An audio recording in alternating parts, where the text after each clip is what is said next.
Ethereum advances towards solving major concerns with ETH 2.0.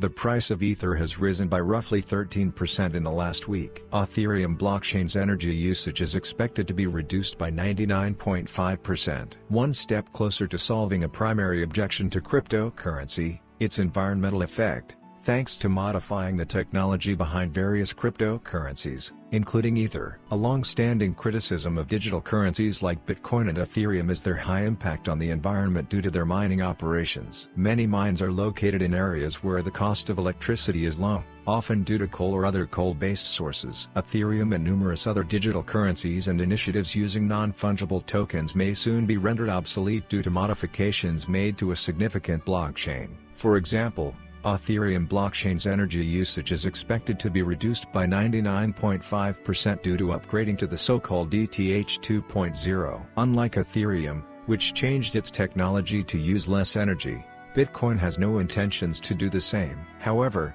last week, a test that mimicked the more extensive merger of Ethereum's proof-of-work and proof-of-stake chains was a step closer to becoming a reality with a primarily successful outcome. As a result of the so-called merge, Ether's price has outperformed Bitcoin's last week. The price of Ether has risen by roughly 13% in the last week, while the price of Bitcoin has risen by about 7%. A significant factor in this shift is the Ethereum network, which uses a method known as proof of work. Miners formerly needed powerful computers to solve complex math problems to record a transaction on the blockchain, a public, digital ledger. In what is known as proof of stake, miners will soon be able to validate transactions by staking part of their crypto in dedicated wallets after the environmentally friendly upgrade. Because it doesn't need the use of expensive computers to tackle mathematical problems, this method is less energy intensive.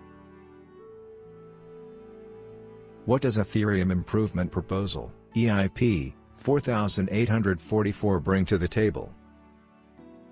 Last week, Ethereum co-founder Vitalik Buterin tweeted a technical FAQ for EIP 4844, also known as proto-danksharding. In short, this proposal will initiate a more efficient way to organize data logistics to support high transaction throughput. It could be thought of as a way to scale data availability. In theory, this should keep a handle on gas fees, a major sore point for users, and optimize for speed.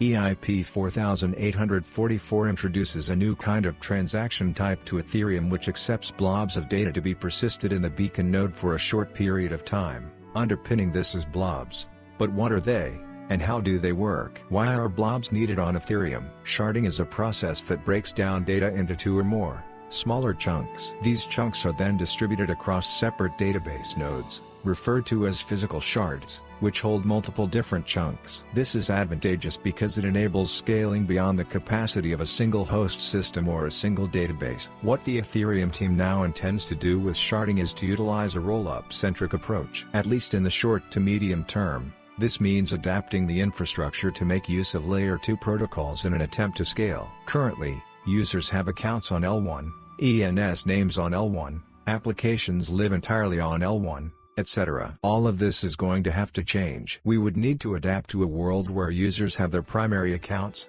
balances, assets, etc. entirely inside an L2. Tied with the roll-up-centric approach is the use of blobs. Ethereum's sharding process will not make more space for transactions. Instead, it will make more space for blobs of data. The protocol will not interpret the blobs, only check they are available and can be downloaded from the network of Layer 2s. What's the rationale behind the move? Implementing improvement proposals is a time-consuming and costly affair, but devs say it will provide significant scaling relief, even if it's temporary due to the final sharding specification, for ETH 2.0, being unknown at this point. In any case, the dev team points out that the work going into EIP 4844 will offset future development burdens when it comes to implementing full sharding. The core goal of roll-up scaling stopgaps is to provide temporary scaling relief, without imposing extra development burdens on roll-ups to take advantage of this relief. Overall, EIP 4844 can reduce roll-up fees significantly and enable Ethereum to stay competitive without sacrificing decentralization. The proposal is currently in draft status and will likely have elements changed.